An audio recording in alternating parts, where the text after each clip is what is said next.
Magandang araw po sa inyo, Sir Blair, at manigong bagong taon. Ang kwentong ibabahagi ko po sa inyo ay tungkol sa isang nakakatakot na karanasan na nangyari sa aming magkapatid sa isla ng Siquijor. Sabi po nila, ang Siquijor daw ay isla ng misteryo, ng mga mangkukulam, aswang, at kung ano-ano pang kababalaghan. Pero para sa isang ambisyosang dokumentaristang tulad ko, ang mga kwentang ito ay hindi babala at hindi nakakatakot, kundi isang malaking oportunidad. Kaya naman, kasama po ang kapatid kong si Baste. Hindi kami nag-atubiling pumunta sa lugar. At lahat ng mga pagkakataong dumating ay tinanggap ko ng walang alinlangan. Basta't may kinalaman sa magiging tagumpay ko. Pero yun po pala ang magdadala sa amin sa tunay na kapahamakan. Muntik na kaming maging handa ng mga aswang. Siya nga po pala, tawagin niyo na lamang po ako sa pangalang Arlene. At ito ang aking kwento. Ano ba, Baste? Tigilan mo na nga ako. Talaga bang kailangan mo sumama sa akin? Para na si tatay. Walang maiiwan sa kanya rito para magbantay. Alam mo namang matanda na siya, di ba? Baka mamaya pag parehas tayong nawala dito, baka kung anong gawin ng malditang asawa niya. Ikaw naman ate oh. Mabait naman si Mama Osang eh. Hindi niya sasaktan si tatay. Nagmamahalan sila. Hindi ka sure doon. Sigurado ako doon ate. Saka si tatay naman na nagsabi na samahan daw kita. Siya pa nga nagbigay ng perang pamasahe ko eh. Ano? Eh bakit daw? Eh yun eh, kinakabahan daw siya. At baka raw may makatagpo ka dun sa pupuntahan mo. Baka raw makipagtanan ka pa. Kaya sasama daw ako sa'yo. Napairap ako nang marinig ang sinabing yun ng aking kapatid na si Baste. Hindi ko mapigilang mapahawak sa sentido ko. Kung hindi ko lang talaga mahal ang kapatid ko, baka kanina ko pa siya pinalayas sa kwarto ko. Anong tanan? Nakumayos ka? Documentary ang gagawin ko sa Siquijor. Hindi pang love story. Magdodokumento ako tungkol sa healing festival nila. Trabaho to, Baste. Trabaho. Ano ka ba? Akala ko ay matitinag na siya at titigilan na ako. Pero lalong lumapad ang ngisi ng loko. Parang bata na nakakuha ng candy. Eh di mas okay. Isipin mo na lang, may assistant ka na, may bodyguard ka pa. Tignan mo nga yung mga dala mo para mag-i-evacuate ka na sa dami. Paano mo bubuhatin lahat ng yan, Aber? Bahala ka, kapag pinilit mong buhatin yan na mag-isa, baka bago ka makarating ng Siquijor, eh bali-bali na yung mga buto mo. Ang payat-payat mo pa naman. Sinamaan ko siya ng tingin. Pero sa loob-loob ko, alam kong may punto siya. Ang dami ko kasing dalang equipment. Camera, tripod, at ilang piraso ng mga ilaw. Bala ko kasing ipakita sa mundo ang ibang side ng Siquijor. Gusto kong burahin yung takot ng mga tao sa kulam o aswang at ipakita yung ganda ng tradisyonal na panambal o panggagamot gamit ang herbal na gamot at dasal. Ito ang magiging big break ko para maging regular sa malaking TV network. Kailangan maging perfect ito. Kaya ko ang sarili ko, no? Sa isa pa, dagdag gastos ka lang eh. Sakto lang ang budget na nilaan ko para sa project na to, sa pamasahe, sa equipment at pambayad sa mga tao na i-interviewin ko. Wala sa plano ko na ililibre kita ng hotel at pagkain. Ano ka, siniswerte? Sagot ni tatay ang allowance ko ate. Siya na raw ang bahala sa extra na gastusin. Basta siguraduhin ko lang daw na ligtas ka at saka... walang aaligid na aswang sa'yo doon. Mapatao man o literal na aswang. Praning, naku, ewan ko ba sa inyo ni Papa? Alam niyo namang wala akong boyfriend, di ba? Kahit nga manliligaw, wala akong tinatanggap sa buhay ko. Kasi importante sa akin ang career na gusto kong tahakin. Di ba nga, Alam mo naman ang motto ko sa buhay. Career muna, bago landi. We, sa ganda mong yan ate. Wala nga. Ang kulit-kulit mo naman eh. Sige na, umalis ka na dyan at marami pa akong aayusin. Ayoko nga. Sige na kasi ate, payagan mo na ako, promise. Hindi naman ako magiging pabigat sa'yo eh. Gawin mo akong alalay, taga-paypay, taga-bili, at taboy ng mambabarang kung sakali. Tinignan ko siya sa mata. Nakita ko yung sinseridad sa likod ng pangulit niya. Alam kong nag-aalala lang din siya sa akin. At sigurado ko, utos nga talaga ni tatay na pasamahan ako. Nako, nang uuto ka na naman eh. At talagang dinadamay mo pa si tatay sa kalokohan mo. Totoo bang sinabi niya na sumama ka sa akin? O gawa-gawa mo lang yan para makasama ka at makagala? Totoo nga te, seryoso. Pinapasama nga niya ako sa'yo. Sige na kasi, isama mo na ako. Ang totoo nga niyan eh.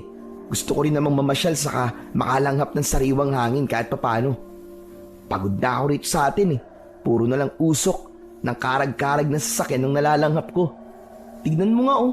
Baka maitim na ang butas ng ilong ko sa dumi ng hangin dito. Hay nako, Sebastian. Oo na, sige na. Payag na ako. Pero, sa isang kondisyon. Sige ate, sabihin mo. Kahit ano, gagawin ko. Ikaw ang magbubuhat ng malalaking bag ko mula dito sa bahay hanggang sa port ng Siquijor. Wala akong maririnig na reklamo. At kapag nag-start na ako mag-interview ng mga mananambal, tatahimik ka. Bawal ang makulit sa set. Naiintindihan mo? Nagsalot pa siya na para bang sundalo nang marinig ang kondisyon ko. Abot tenga ang kanyang ngiti. Sir, yes sir! Sige na, mag-ayos ka na rin ng mga gamit mo. Bilisan mo ha, gold ang oras ko. Imbis na lumabas siya ng kwarto ko, ay agad niyang hinawakan ang maleta ko. Kanina pa ako nakaredy. Ikaw na lang ang iniintay ko eh. Ang bagal-bagal mong kumilos. Sayang pa naman ang golden hour mo. Oo na, eto na po. Excited naman masyado to. Huy, pero seryoso ha. Hindi tayo pupunta doon para mag-swimming o magliwaliw. Trabaho ang pupuntahan ko. At hindi biro ang gagawin ko ron. Ito ang kauna-unahang proyekto na solong naiatang sa akin bilang isang bagong dokumentarista. Ang assignment sa akin, gumawa ko ng isang malupit na dokumentaryo tungkol sa isang pista na ginaganap sa Siquijor. Tinanggap ko ito dahil ito na ang pinaka hinihintay kong break. Pero ate, teka lang. Sigurado ka ba talaga sa pupuntahan natin?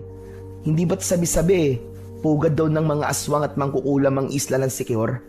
Baka imbis naman na dokumentary ang makuha mo, maging hapunan tayo ng mga taga ron. Tumigil ka nga, Baste. Hindi totoo yun. Hindi tahanan ng mga aswang ang Siquijor, no? Maling-mali ang iniisip mo. Yan kasi, kakapanood mo yan ng horror movie. Masisisi mo ba ako ate? Sikat na sikat naman talaga ang isla nila sa mga horror movies eh. Baka mamaya totoo yun. Nako, tepok tayo. Tumigil ka na nga. Nakakahiya sa mga taga ron. Hoy, ikaw huwag mong babanggitin yan doon at talagang patay na. Ha? Patay na? Patay na ang karir ko pag nagkataon. Kaya manahimik ka. I-shut up mo ang bunganga mo. Hala siya. Saka makinig ka. Pwede ba? Kabaligtaran ng iniisip mo. Alam mo kung bakit? Bakit ate? Ang Siquijor ay kilala bilang isang isla ng mga mananambal o mga albularyo. Maraming mga eksperto sa herbal na gamot doon. Sila yung mga taong tumutulong sa mga may sakit na hindi na kaya ng modernong medisina. May mga ritual sila para sa pagpapagaling at hindi para sa kasamaan. Kaya wala tayong dapat na ikatakot kung rerespetuhin natin ang kultura nila. Ang aswang sa isip lang yan. Sa pelikula lang nangyayari yan. Walang aswang sa Siquijor. Sus, sana nga ate totoo yung sinasabi mo. Baka mamaya kasi, habang seryoso kang nag-i-interview, bigla na lang tubuan ng pakpaking kausap mo. Naku po, mahirap na. Pero sige, kung manggagamot naman pala ang pakay natin doon, go na ako. Pero teka nga ate, sa dami-dami ng lugar sa Pilipinas na may piyesta, bakit si Kior pa talaga ang naisipan mong dayuin? Siguro, may iba kang pakay dun ano? Natigilan ako sa sinabing yun ni Baste. Tumagos yun sa puso ko. Tama siya. May iba pang dahilan kung bakit si Kior ang napili ko. May gusto kong dayuhin doon. Isang tao na hindi pa namin nakikita kahit minsan. Siya si Poy Poy, ang kapatid namin sa ina. Naging anak siya ni nanay sa ibang lalaki matapos silang maghiwalay ni tatay. Matagal ko nang gustong makilala siya at ang pagkakataong ito ang pinakahihintay ko. Oo na. Sasabihin ko na sa'yo ang totoo. Gusto ko ding dalawin si Poy Poy doon. Gusto ko siyang makita ng personal. O ano, okay ka na? Tumango si Baste at di na nagsalita. Pinagulong na niya sa semento ang maleta ko.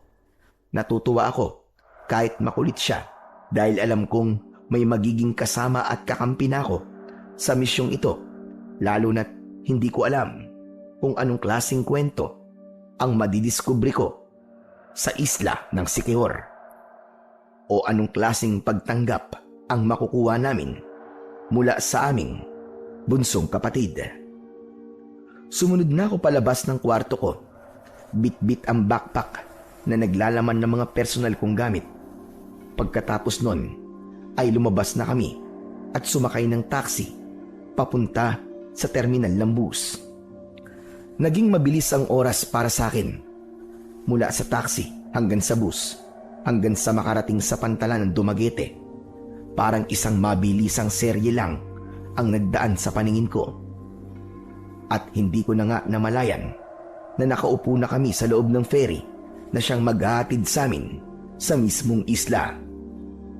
Habang nakasakay kami ni Baste, mabilis siyang nakatulog pero ako ay hindi.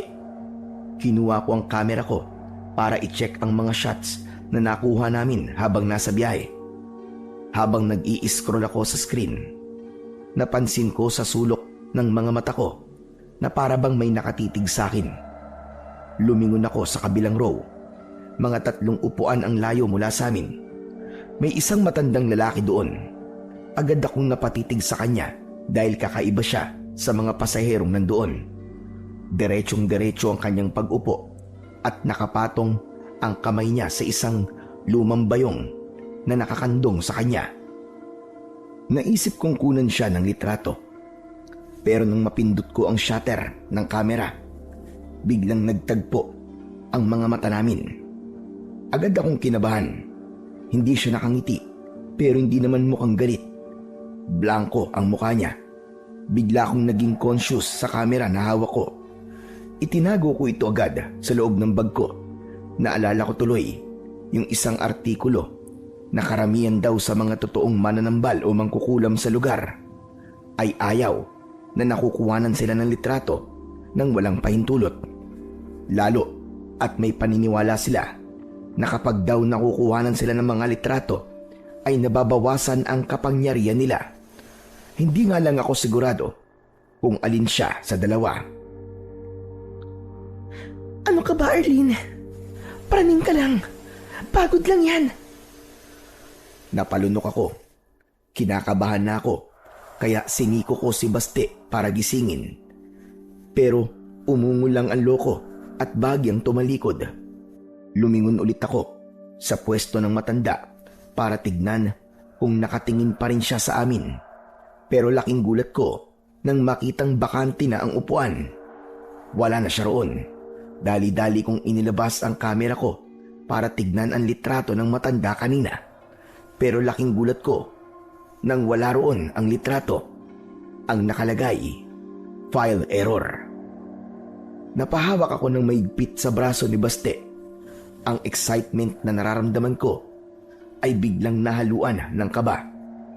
Hindi pa man kami nakakatapak sa isla ay parang nagpaparamdam na ang katatakutan sa amin.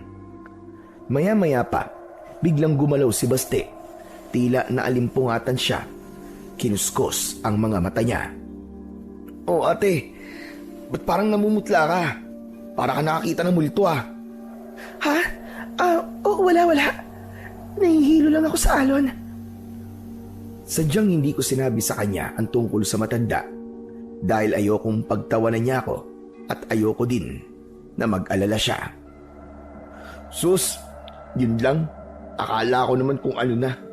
Inom ka na lang ng tubig at huwag mo masyadong isipin yan. At teka ate, malapit na ba tayo? Inginuso ko ang labas ng bintana sa gilid niya.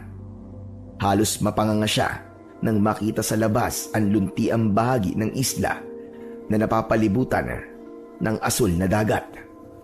Tumayo si Baste at sumilip ng mas mabuti. Wow, grabe! Ang ganda pala dito! Sabi ko naman sa'yo, di ba? Misunderstood lang ang island na to. Kaya nga parang paraiso sa sobrang ganda. Totoo ang sinabi ni Baste. Habang papalapit ang ferry, unti-unti na naming nakikita ang tunay na ganda ng isla. Nakita na namin yung mga puting buhangin na parabang pulbos na kumikinang. Ate, pwede bang mag-resign na ako? Parang gusto ko na lang na mag-swimming habang nandito tayo ah. Nako, yan na nga ba sinasabi ko Trabaho ang pinunta natin dito, hindi lakwatsa. Sus, kunwari ka pa Aminin mo, same feelings tayo. Saka tignan mo naman. Masarap sa mata, di ba? Para bang nakaka-relax, lalo na't ang linaw-linaw ng tubig Parang pwedeng-pwede nang makita yung mga isda sa ilalim. Oo na. Pero hindi nung pwedeng baguhin yung talagang sadya natin sa lugar na to. Kaya magseryoso ka. Hindi lang to para sa akin. Para din sa ito. Alam mo yan. Oo ate. Pasensya ka na. Medyo na-excite lang naman ako ng konti Tumahimik na ako. Dahan-dahan na rin kasing dumadaong ang ferry. Dinig ko na ang kalansing ng mga kadena at ang sigawan ng mga crew. Tapos, meron na rin karatula na nagwe-welcome sa aming mga bagong dating sa isla. Ate, bilisan mo! Gusto ko na kagad makababa! Natawa na lang ako. Agad kong inilabas ang kamera ko at isinukbit ng maayos. Pagdaong ng ferry ay nakipag-unahan na ang kapatid ko sa pagbaba. Oh, ngayon nandito na tayo. Huwag mong kakalimutan ang pinakamahalagang rules, ha? Rules? Ano naman yun? O kita mo? Nakalimutan mo na kagad. Ano nga yun, te? Respeto sa lugar, sa tao, at sa kalikasan. Nagkakaintindihan ba tayo? Oo. O sige, hindi ko kakalimutan yan, te. Pero pwede bang kumain na muna tayo? Gutom na ako Oo na, sige na. Kumain na lang muna tayo dyan sa karinderya. Doon mukhang masarap yung ulam doon kasi maraming tao. Itinuro ng kapatid ko ang isang maliit na kainan na malapit sa exit gate. Ngunit bago kami makalapit doon, ay muli kong nakita ang isang pamilyar na figura. Nakatayo ang matandang lalaki na nakita ko sa ferry kanina. Nakatitig siya ng diretso sa akin. Hindi siya gumagalaw. Parang hindi apektado sa galaw at ingay ng mga tao sa paligid niya. O ate, bakit tumigil ka? Lumingon siya sa direksyong tinitignan ko. Kilala mo ba yan, te? Bakit ganyan siya makatingin sa'yo? Medyo lumapit siya sa akin at hinawakan ang braso ko. Ate, may atraso ka ba dyan? Si Raulo, paano ako magkakatraso dyan Parehas lang tayong first time dito. Saka hindi ko yung kilala. Ngayon ko lang din siya nakita Pambira, nakakatakot naman yung tingin niya. Baka mambabarang yan, ate. Tara na. Huwag mo nang tignan. Bilis! Napilitan akong sumunod. Pero lumingon pa ako ng isang beses sa matanda. Pero wala na ito. Nawala na naman siya sa isang iglap. Pilit kong inalis sa isip ko ang imahe ng matanda habang papasok kami sa karinderya. Sige ate, upo ka na. Grabe. Parang makakalimang kanin yata ako ngayon Nakaka-drain yung aura ng lolo kanina. Ano ka ba? Huwag kang maingay. Nasabi ko lang naman eh. Sige na, order na ako. Ano bang gusto mo, te? Manok na lang ang sa akin. Anong manok? Kahit ano, bahala ka na. Tapos ikuha mo din ako ng mineral water. Kanina pa tuyon-tuyo ang lalamunan ko eh. Okay, sige te. Agad na lumapit sa counter si Baste at ilang sandali pa, bumalik siya at naupo na uli sa tabi ko habang hinihintay namin ang order naming tinola at kanin. Hindi sinasadyang mapakinggan ko yung usapan ng dalawang lalaki sa katabing mesa. Mukha silang mga habal-habal driver na nanananghalian. Meron silang pinag-uusapan na isang matandang lalaki na ang pangalan ay Tatay Dano.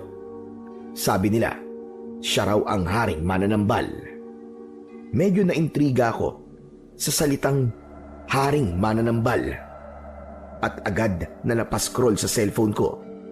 Ang tinatawag pala nilang hari ay isang pinakamahusay, pinakamatanda o pinakamakapangyarihan sa lahat ng mga manggagamot sa isla.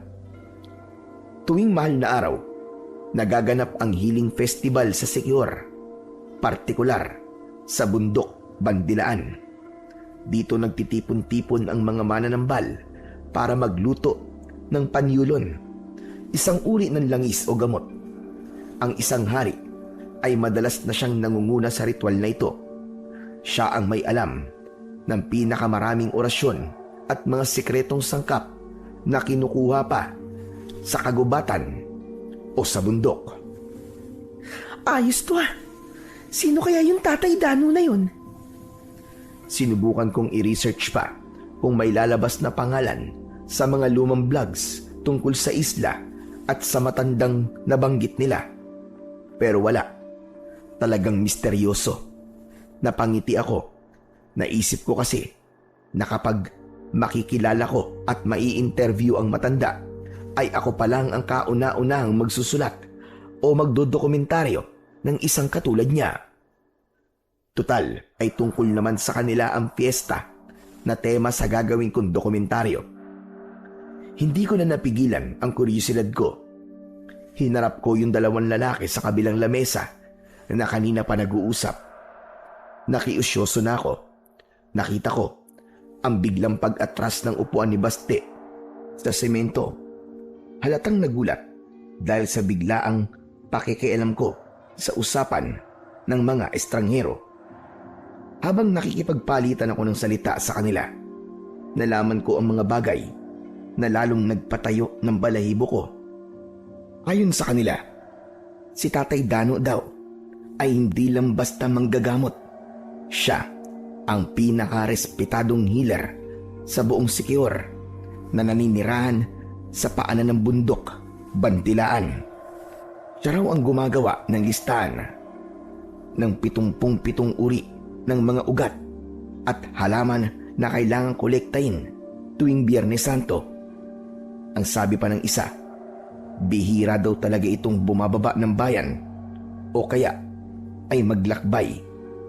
Kaya naman nagtataka sila na makita ang matanda kahit hindi pa man sumasapit ang mismong kapistahan. Nang matapos ang usapan, hinarap ko si Baste na noon ay halos mamilipit na sa upuan niya sa sobrang hiyang nararamdaman para sa akin. Ate, ano ba? Nakakahiya ka talaga. Bakit mo kailangan tanungin sila? Alam mo namang taga dito ang mga yan, mamaya isipin nila mga tik-tik tayo o ano eh. Ano ka ba? Mas okay yung nagtatanong kaysa naman nanguhula, no? Narinig mo ba yung pinag-uusapan nila? Siya daw yung hari. Isipin mo, Baste, kapag makukuha natin si Tatay Dano para sa interview, ito na ang magiging highlight ng documentary ko. Highlight? O baka light na lang sa lamay natin yan. Sabi mo nga, hari yun ng mga albularyo. Ibig sabihin, hindi siya basta-basta. Paano kung imbis na paboran ka parusahan ka pa? Manahimik ka nga.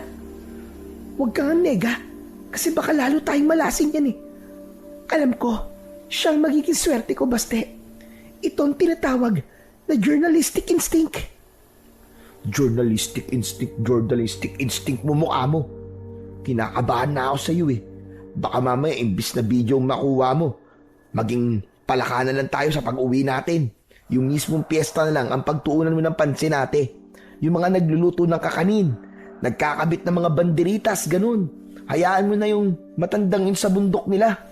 Tungilig mo talagang makialam eh. Sira, ano bang akala mo sa Healing Festival? Hindi to katulad ng mga ordinaryong fiesta na may parada at sayawan sa kalye. Ito ay isang espiritual at kultura na pagtitipon ng mga mananambal. Ay, ganun. Boring pala. Akala ko pa naman may pa-concert man lang o kahit man lang Miss Sikihor. Hoy, yung bibig mo ha. Respeto naman. Baka nakakalimutan mo kagad yung rules natin dito. Opo, sorry na po. Ito naman, masyado naman seryoso kagad. O sige na, apology accepted. Pero seryoso ha. Huwag ka na masyado mag-isip ng kung ano-ano tungkol dun sa matanda. Kakausapin naman natin siya ng maayos, di ba? Ipagdasal mo na lang na pumayag siyang magpa-video. Sayang kasi itong pagkakataon, baste. Gusto ko makita ng mga tao kung gaano kayaman yung kultura nila na unti-unti nang nawawala. Medyo nagningning ang mga mata ko ng mga oras na yon dahil pakiramdam ko bago pa man ako makapagsimulang mag-film, ang Sikihor na mismo ang gumagawa ng sarili nitong script para sa akin. Samantala, si Baste naman ay nagkibit-balikat na lang habang sumusubo ng kanin pero halatang nakikinig naman siya. Sana pumayag ate. Sana hindi tayo tubuan ng kung ano-anong anik-anik sa katawan. Hindi ko na lang siya pinatulan. Tumingin ako sa labas ng karinderya. Saktong tumunog ang cellphone ko at nakita kong may mensahe galing sa kapatid namin na nakatira sa Sikihor. Alam niyang ngayon ang dating namin, kaya nangangamusta na siya kung nasa na kami. Si Poypoy ang bunsong kapatid namin sa ina. Nung nagiwalay si tatay at nanay, si Poypoy ang naging anak niya sa pangalawang asawa niya. Siya ang naging kasama ni nanay hanggang sa namatay. Samantalang kami ni Baste ay lumaki naman sa poder ni tatay. Kahit magkaiba kami ng ama, mahal na mahal namin ang batang ito. Nagring ang cellphone ko. Agad ko itong sinagot. Hello, Poypoy? Nandito kami sa may exit ng port. Kumakain lang sandali sa may karinderya. Okay po ate. Pupunta na po kami dyan. Susunduin po namin kayo. Ha? Naku, hindi na. Nakapag-book naman na kami ng hotel eh. Ayaw namin kayong abalahin, nakakahiya. Wala namang nakakahiya ate. Saka mas nakakahiya kay Papa kung hindi siya pagbibigyan. Matagal niya na kayong gustong makilala eh. Saka malapit na po kami ate. Ganun ba? O sige, kayong bahala. Basta, huwag kayong magmamadali masyado sa pagmamaneho ha. Baka kung ano pang mangyari sa inyo. Opo, nandito na po kami sa may tricycle ni Papa. Siya po ang nagdadrive ngayon. Sabi niya wag daw po kayong aalis dyan sa karinderya. Para daw po, hindi daw po tayo magkasalisi. Sige po, wait nyo na lang po kami dyan ate. Sige Poypoy, dito lang kami. Hindi kami aalis hanggat wala kayo. Sige po ate, babay po. Kita kits. Sa wakas, makikilala ko na po kayo ng personal. Hindi na lang po tayo sa video call mag-uusap. Super excited na po talaga ako ate, kuya. See you po. Pagkababa ko ng tawag, napatitig ako sa screen. Ramdam ko yung halo-halong emosyon. Tuwa na sa wakas ay makikita na namin ang kapatid namin sa ina. Anong sabi ate? Susunduin daw tayo dito. Ano? Akala ko ba nakapag-book na ng tutuluyan natin dito? Gusto rin nila tayong ipasyal sa kanila eh. Kahit sandali lang daw. Excited daw si Poypoy na makilala at makasama tayo ng personal. Sa bagay, wala namang masama dun. Mukha namang mabait yung napangasawa ni nanay eh. Kasi mukha namang mabait na bata si Poypoy. Oo naman. Abay, mukhang mas mabait pa nga siya kaysa sa'yo eh. Aroy ko naman ate, may iba ka ng favorite ngayon? Ay oo naman. Simula sa araw na to, hindi na ikaw ang bunso. Si Poypoy na. Hala siya. Sige na nga. Sa bagay, Ako man nasasabik din akong makilala siya. Sana magkasundo kaming dalawa, no? Sana nga. Tara te, labas na tayo. Abangan na natin sila doon. O sige, tara. Bitbitin mo na yung mga gamit natin. Huwag mong iwawala, ha? Tumayo na kami at lumabas ng karinderya. Hindi pa kami nagtatagal sa pagkakatayo sa harap ng kainan nang huminto sa tapat namin ng isang asul na tricycle. At mula sa sidecar, isang batang lalaki ang mabilis na tumalon pababa bago pa man tuluyang huminto ang sasakyan. Ate Arlene! Kuya Baste! Walang atubili itong tumakbo papalapit sa akin at yumakap ng maigpit sa bewang ko. Napangiti ako at ginulo ang buhok niya. Grabe! Ang cute-cute mo naman pala sa personal, Poy-Poy. Siyempre naman po. Nagmala lang po ako sa inyo eh. Bumitaw siya at hinarap naman si Baste na agad siyang binuhat na para bang sako ng bigas. Kuya, ibaba mo na ako. Naluluwa na ako eh. Tuwang-tuwa si Poy-Poy sa ginagawa sa kanya ng kanyang kuya Baste. Saka lang sila natigil nang bumaba mula sa tricycle ang isang lalaki na nasa edad 50. May katangkaran at maaliwalas ang muka. Siya, si Tito Berto, ang pangalawang asawa ni Mama. Oh, kayo na pala yan, Arlene. Baste, mabuti naman at nakarating kayo ng maayos. Pasensya na sa sundo nyo ha. Ito lang ang nakayanan naming sasakyan eh. Naku, Tito, ayos lang po yun. Maraming salamat nga po sa pagsundo nyo. Naabala pa po namin kayo. Naku, walang anuman. O siya, isakay na natin yung mga gamit nyo para makabisita naman kayo sa baryo namin. Sige po, Tito, pero kakasya po ba mga gamit namin yan sa sasakyan? Medyo marami-rami po kasi ang dala namin. Huwag ka mag-alala, kasyang-kasya yan, Iha. Gagawa natin ng paraan. Sanay ang tricycle ko sa mabibigat. Naging abala na si Tito Bert at Baste sa pagtatali ng maleta sa likod ng tricycle. Ginamitan nila ito ng makakapal na straw at rubber interior para masiguro na hindi mahuhulog ang mga gamit namin sa daan. Habang nagtutulungan silang dalawa, hinarap naman ako ni Poy-Poy na tila hindi mapakali sa sobrang tuwa. Ate, sakay ka na dyan sa loob. Presko dyan. O sige, Poy-Poy. Umupo ako sa loob at inayos ang bag ko sa paanan. Masaya kong pinagmamasdan si Poy-Poy na tuwang-tuwa sa pakikipagkulitan kay Baste sa labas. Pero nang mapatingin ako sa harap ng sasakyan, napatigil ako. May nakasabit doon na isang bagay na umaalog-alog kasabay ng galaw ng tricycle. Hindi ito karaniwang rosaryo na nakasabit sa mga sasakyan. Ang nakasabit mismo ay isang maliit na boteng kristal, kasing laki lang ng aking hinlalaki. Sa loob nito, may isang piraso ng kahoy na tila lumalangoy sa maitim at malapot na langis. Ang leeg ng bote ay mahigpit na nakatali ng isang matingkad na pulang sinulid. Bigla kong kinilabutan nang masuri ang maliit na sticker na nakadikit sa gilid ng bote. Ate, okay ka lang ba? Nagulat ako sa boses ni Poy-Poy. Nakasilip na pala siya sa loob ng sidecar at nakakapit sa barandilya. Napansin niya na nakatulala ako sa bagay na yon sa aking harap. Oy, Poy, ano tong nakasabit dito sa harap? Ayan po ba? Lumina po ang tawag dyan. Kay Papa po yan. Protection po yan laban sa mga bati, sa daan at sa iba pang mga nilalang na hindi po natin nakikita. Bumabati? Ang ibig mo sabihin eh, mga engkanto? Sa panahon ngayon naniniwala pa rin kayo sa mga ganyan? Ate, dito po sa Secure, hindi uso ang hindi naniniwala. Protection po yan eh. Binaling ko uli ang tingin ko sa bote. Ang kahoy na nasa loob ay tila dahan-dahang gumagalaw sa malapot na langis kahit nakatigil ang tricycle. Parang may kung anong humihila sa akin na hawakan ito. Pero bago ko pa maiangat ang kamay ko, biglang tinapik ni Tito Berto ang labas ng sidecar. Oh, Kayong dalawa dyan sa loob, ha? Kumapit kayo at aalis na tayo. Sumakay na si Baste. Sa likod ni Tito Berto, bitbit ang kanyang backpack. Game na! Let's G! Hoy, tumigil ka dyan ha. Nakakahiya.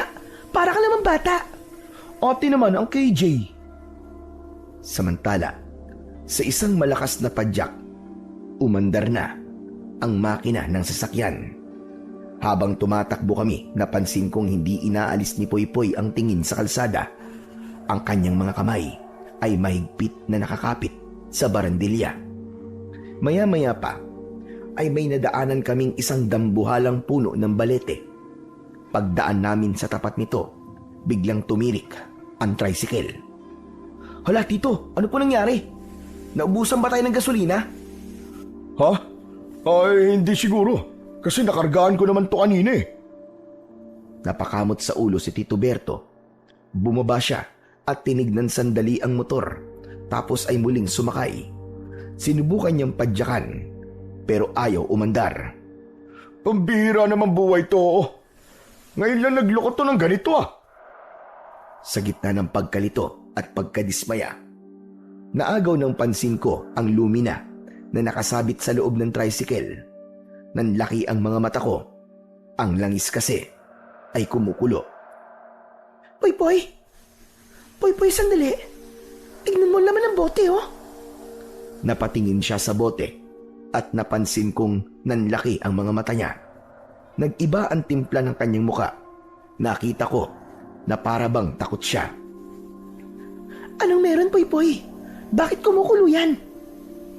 Ang sabi kasi sa amin ate, kapag kumukulo daw yan, ibig sabihin, may hindi tao na nasa malapit.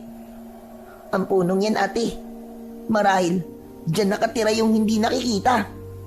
Poy, huwag ka naman manakot. Tama ang ate Arlene mo. Huwag mo silang takutin, anak. Hindi naman po ako nananakot eh. Nagsasabi lang naman po ako ng totoo. Pagkasabi nun, may narinig kaming kaluskos mula sa itaas ng puno. Parang may mabigat na bagay na lumundag mula sa isang sanga, palipat sa mga iba pa. Muling tinadyakan ni Tito Berto ang tricycle at sa wakas, matapos ang 3 ulit, nabuhay na ang makina. Hindi na siya nag-aksaya ng sandali. Mabilis niyang pinatakbo ang motor hanggang sa tuluyang makalayo sa nakakatakot na puno ng balete. Wala na nagsalita sa aming 4 habang mabilis na humaharurot ang sasakyan. Makalipas ang ilang sandali, bumagal ito nang pumasok sa bukana ng isang baryo hanggang sa tuluyang huminto. Narito na tayo. Napanganga ako nang tumigil kami sa harap ng isang luma pero malaking ancestral house. Gawa ito sa matitigas na kahoy sa itaas at bato naman sa ibaba. May malaking bintanang kapis. Malawak ang bakuran na napapalibutan ng mga halamang ornamental at matatandang puno ng mangga. Meron din puno ng mulabe sa madang harapan. Ito na po ba ang bahay niyo, Tito Berto? Oo. Halika kayo, tuloy kayo. Matapos iparada ang tricycle, ay bumaba na siya at nauna nang pumasok sa loob ng bahay. Nagkatinginan kami ni Baste.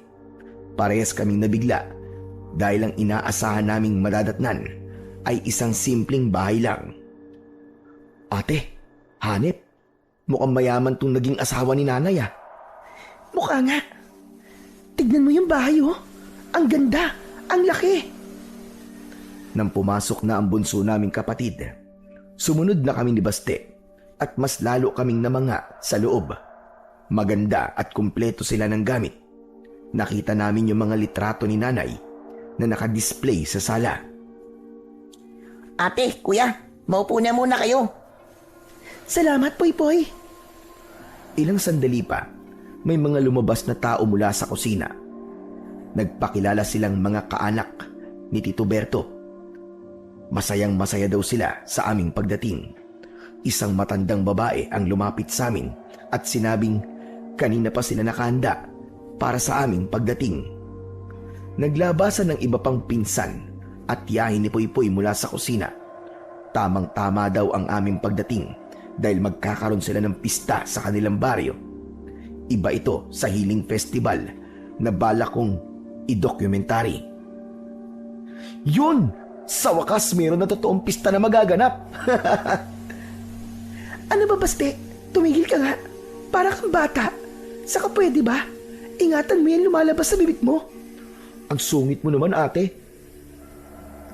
Samantala, habang nagkukulitan kami, isang tiyahin ang nagpresentang dali ng aming mga gamit sa itaas, habang ang iba naman ay bumalik na sa kusina para daw maghanda ng mami merienda.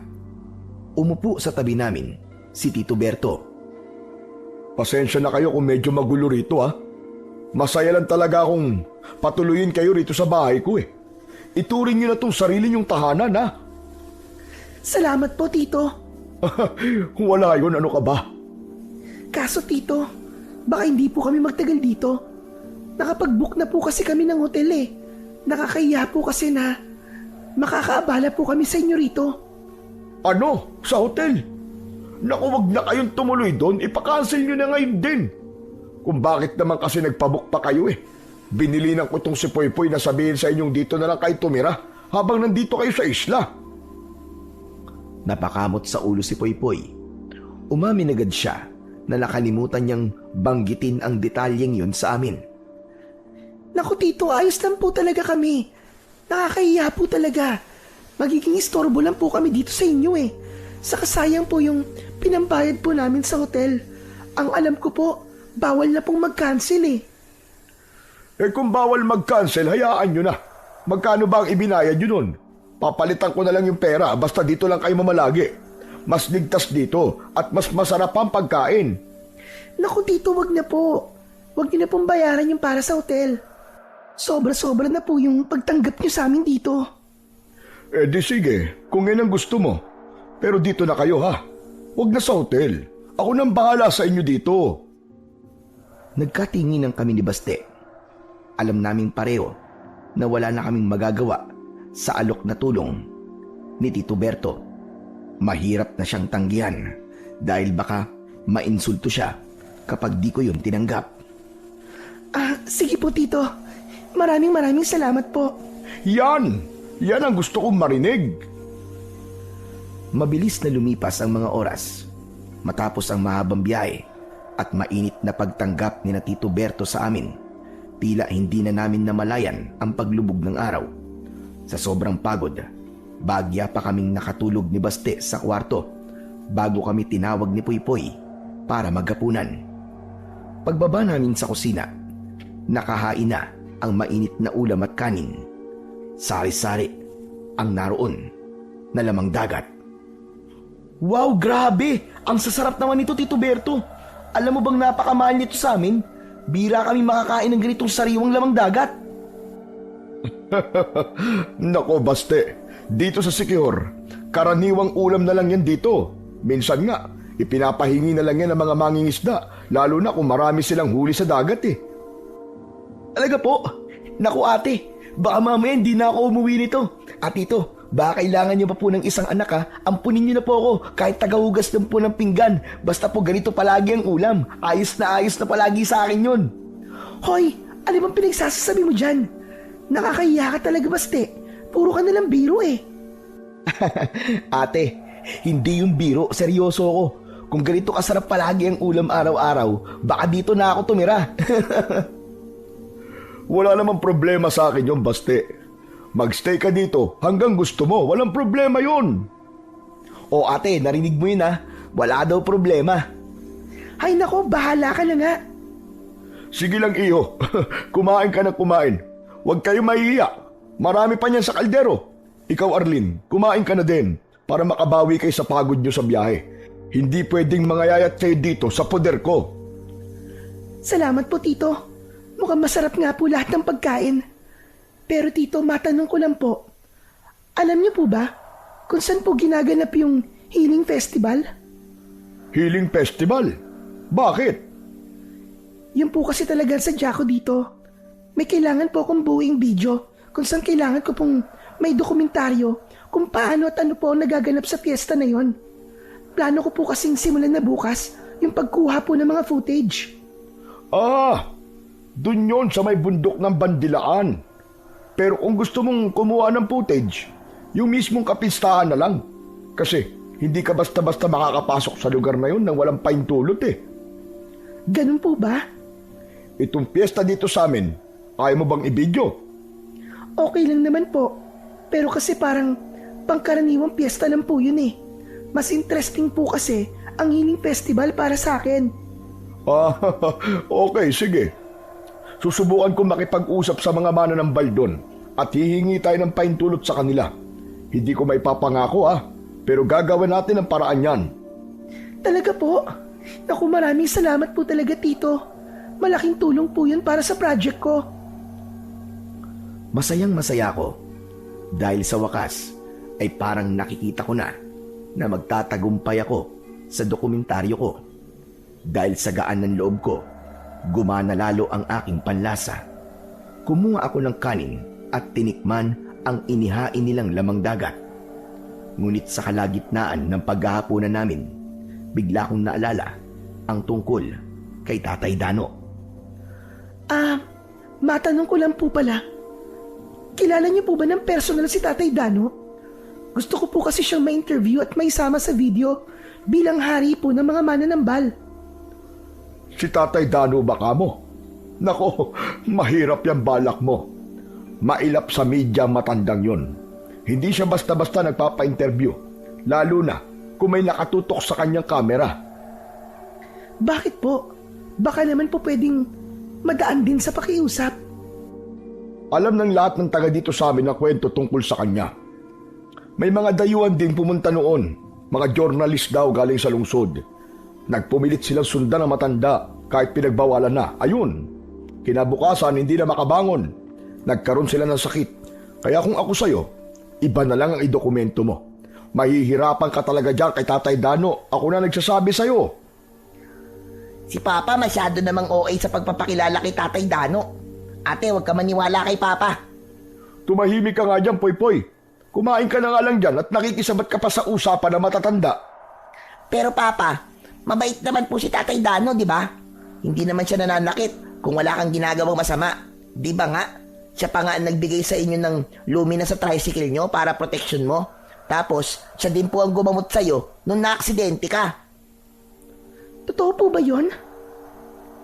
Huminga ng malalim si Tito Berto at sumandal sa kanyang upuan. Tumingin muna siya kay Poy-Poy bago muling tumingin sa akin. Oo, Arlene, totoo yun. Utang ko sa kanya ang buhay ko nung gabi na naaksidente ako sa kurbada ng Lasi. Kung hindi dahil sa kanya, baka wala na ako dito. Pero kasi yung tao na yon, ayaw niya talaga ng atensyon. Mahihirapan talaga tayong kumbinsihin siya. Pero Tito, baka pwede pong subukan natin. Gusto lang naman po ni ate na ipakita sa mundo yung tradisyon dito. Hindi po ba karangalan yon para sa isla? Oo, karangalan. Pero hindi ganun sa kanila eh. Mahalaga sa kanila ang katahimikan. At may sinusunod sila na batas na hindi natin naiintindihan. Ang pagkuha ng litrato o video sa kanila ay parang pagnanakaw ng parte ng kanilang espiritu. Ganun? Grabe. Ganun kalala ang paniniwala nila? Nako iyo, huwag mong pagtatawanan ang tradisyon at paniniwala nila. Mapapahamak ka sa ugali mong yan. Pasensya na po, Tito Berto. O sige na, ituloy niyo na ang pagkain. Magpakabusog kayo. Wala na akong nagawa sa pagkakataong yun, kundi ang ituloy ang pagkain. At nang matapos ang hapunan, umakyat na kami ulit ni Baste sa kwarto. Grabe naman yung sinasabi ni Tito kanina, no? Kaya nga eh. Pero napansin mo siya kanina? Masyado siyang seryoso. Mukhang hindi siya nagbibiro. Naku ate, huwag ka masyado magpa-apekto sa mga kwento niya. Ganun naman talaga pagka may edad ni. Palaging nananakot ng mga bata. Saka hello, anong petsa na, di ba?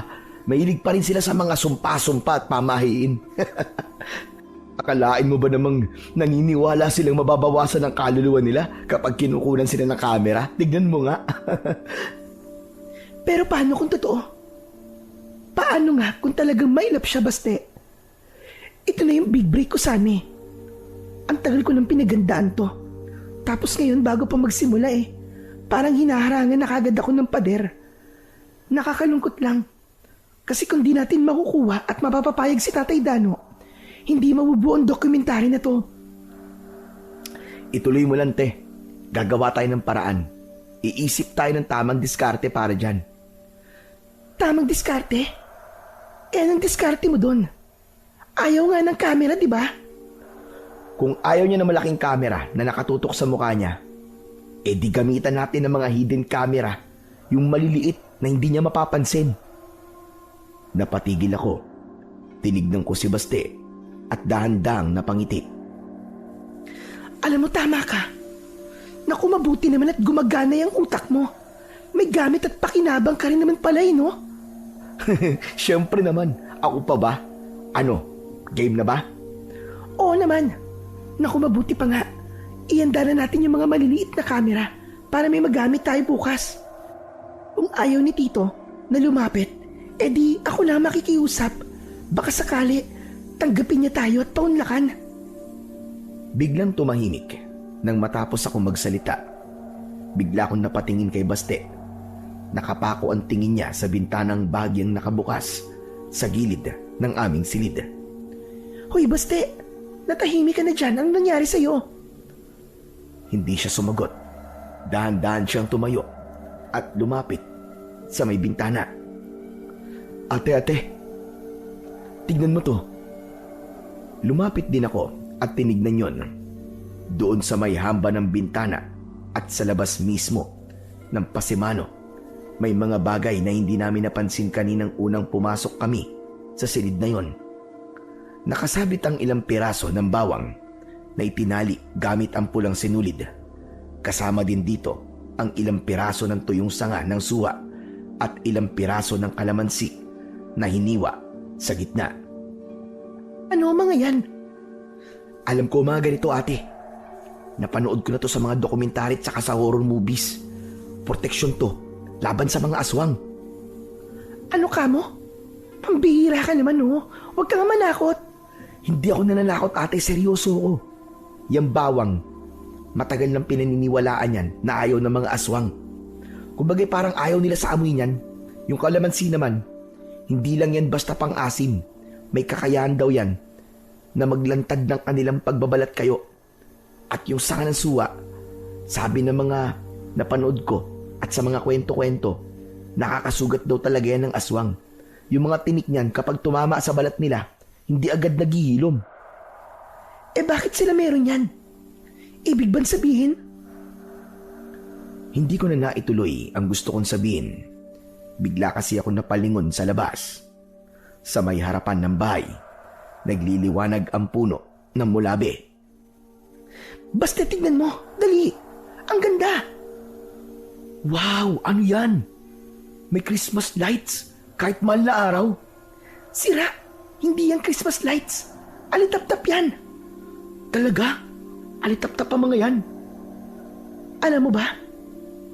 Kaya tinawag ng mga Kastila ang lugar na to na Isla del Fuego noon o Island of Fire ay dahil sa mga yan. Tuwing gabi, napupuno ang mga puno ng mga alitap-tap. Akala ng mga dayuhan noon nag-aapoy ang buong isla. Sandali kaming natahimik habang pinapanood ang maliwanag na ilaw nila. Pero ilang sandali pa, biglang tila nabugaw ang mga kulisap. Kasabay nito, may narinig akong mahinang kaluskos, parang tunog ng tuyong dahon na tinatapakan. Tapos ay may mabilis na aninong dumaan sa pagitan ng puno ng mulabe at ng katabing puno ng mangga. Kitang-kita ko yung paggalaw ng mga dahon at sanga maski wala namang hangin. Wala din akong nakitang tao o kahit na anong hayop sa parting yun. Dahil doon, mabilis kong isinara ang bintana at inilak ng maigpit. O ate, ba't mo sinara? Hindi mo ba nakita yon? Ang alin? Parang may kakaiba dun sa labas. Parang may kung anong naglalakad tapos tumalon mula sa mulabe papunta sa mangga. Oh, akala ko ba walang takutan? Basag trip ka din ate, no? Mabilis akong bumalik sa kama at naupo doon ng tahimik. Pilit kong pinapakalma ang sarili ko. Pero hindi pa man nagtatagal, isang malakas na kaluskos ang narinig namin. Doon mismo, sa itaas ng bubong. Kasunod nito ay may tunog ng mga yabag. Mabigat yon. Pabalik-balik ang lakad nito. Parang may hinahanap o binabantayan sa loob mismo ng kwarto namin. Ate, baka yan na yung sinasabi ko kanina. Baka aswang na yan, ate. Tumahimik ka nga. Hindi ka na nakakatuwa, ha? Alam mo, takot na ako eh. Dinadagdagan mo pa. Seryoso ko, ate. Baka nga totoong may aswang dito. Kaya may mga pangontrang nakasabit yan sa may bintana. Sabi nang tumahimik ka na eh. Nakinig naman sa akin ng kapatid ko. Sandali siyang tumahimik. Nanatili kaming nakatingala. Halos pigil ang hininga.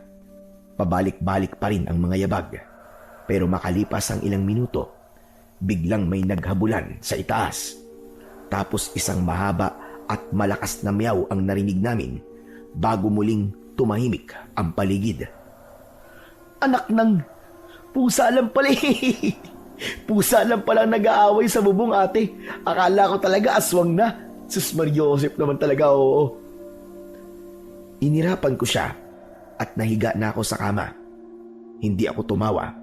Hindi kasi ako kumbinsido na pusa lang yon. Pero hindi ko na sinabi sa kapatid ko dahil ayokong matakot siya. Sa kabila ng takot, pinilit kong matulog ng gabing yon. At bago ako makatulog, nangako ko sa sarili kong bukas na bukas ay lilipat na kami sa hotel.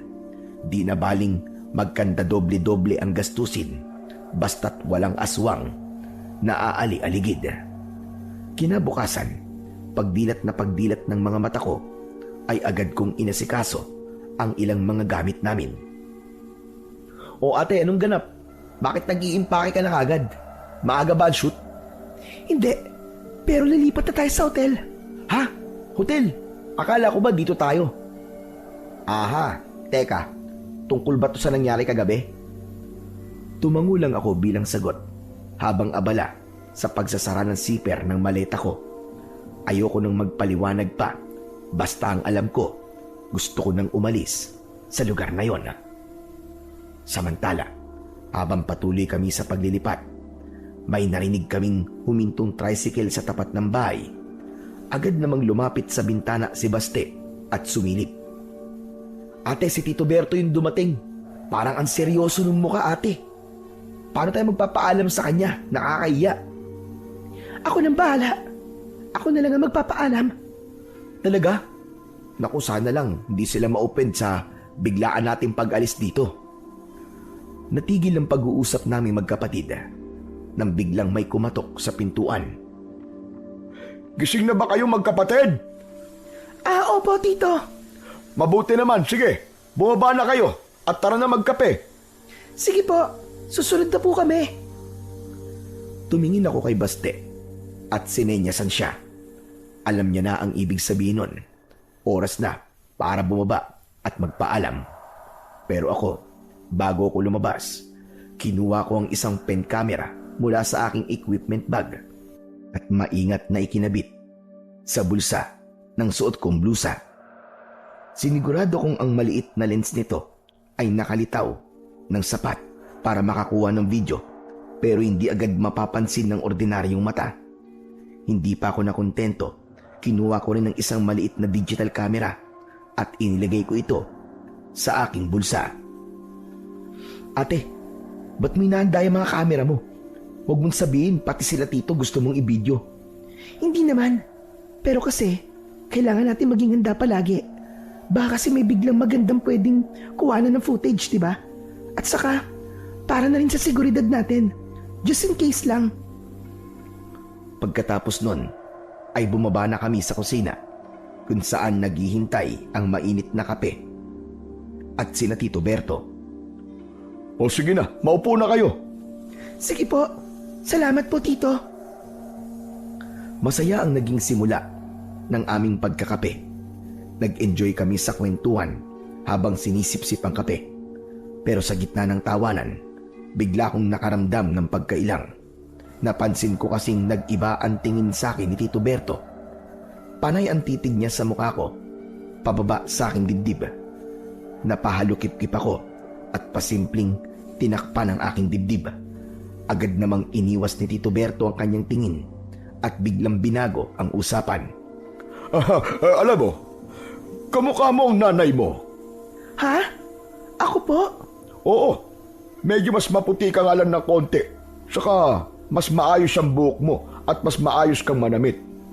Pero yung hulma ng mukha mo, walang pinagkaiba sa mukha niya. Ikaw yung batang beso niya. Natural lang naman po yun, Tito. Kasi siya naman po ang nanay ko eh. Sa bagay. O siya, magkape na lang kayo dyan ha. Kukuha lang ako ng maiinom. Tumayo si Tito Berto.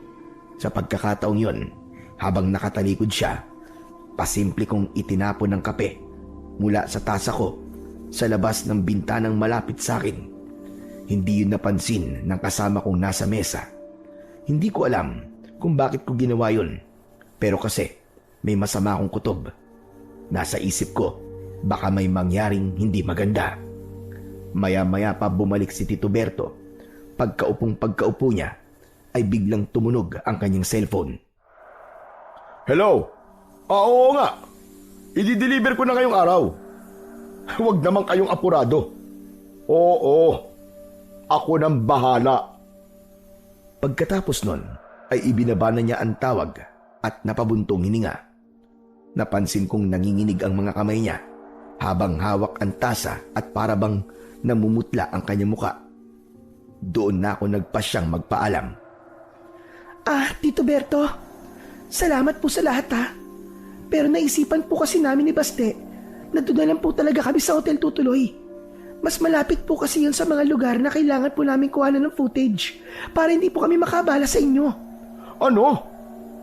Babalik na lang po kami dito kapag hindi na po kami masyadong busy.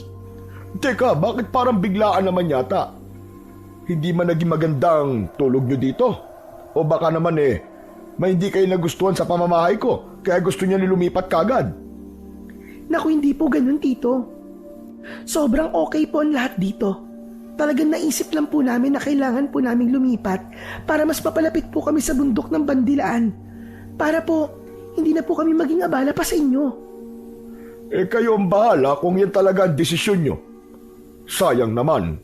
Alam nyo bang may nakausap na akong kakilala? Isa siyang mananambal na malakas sa grupo. Sabi niya, susubukan niyang kausapin si Tatay Dano para pumayag sa interview at video mo. Po? Seryoso po ba yan, Tito? Oo, Arlene. Sa katunayan nga inaanyayahan niya na tayong pumunta sa paanan ng bundok ngayon din. Yung ibang kasamahan nila pumayag na mag-video. Hinihintay na lang nila tayo. Parang bigla akong nabuhusan ng malamig na tubig ng sandaling yon dahil sa tuwa at excitement. Sa wakas kasi ay masisimulan ko na ang dokumentaryo ko. Ang big break na hinihintay ko ay abot kamay ko na. Yes! Thank you, Lord! Thank you talaga! Sa sobrang tuwa ko, napalingon ako kay Baste at bigla ko siyang nayakap ng maigpit. Halos masakal na ang kapatid ko sa higpit ng yakap ko sa leeg niya. Aray ate, aray naman, aray! Grabe ka naman makayakap. Papatayin mo na yata ako eh. Ay, sorry. Super na-excite lang kasi ako. Binitiwan ko siya at natawa na lang kami pareho. Pero habang tumatawa si Baste, napatitig ako sa mukha niya. Tapos niya nang ubusin ang kape niya. Tinignan ko siya. Normal naman siya. Hindi siya nahihilo, hindi namutla, at lalong hindi bumula ang bibig. Buhay siya at masigla. Sayang naman. Ang alin ate? Anong sayang? Wala. Unti-unti, bigla akong nakaramdam ng panghihinayang sa kape na itinapon ko. Ang bango pa naman nun at mukhang masarap. Nawala din yung duda ko kay Tito Berto. Mali pala ang akala ko. Naisip ko na kaya siguro siya nakatitig sa akin kanina ay dahil excited siya sa sorpresa niya sa akin. Pero may napansin ako bigla. Teka, nasan po si Poy Poy? Walang maingay ngayon ah.